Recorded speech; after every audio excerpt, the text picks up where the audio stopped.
Yaşım 40'ı buldu da bu da benim kaderim.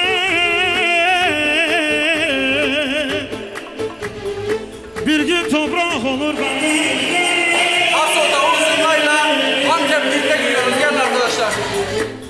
Yavrularım ben de size feda ederim. Çekerim hasreti ölene kadar.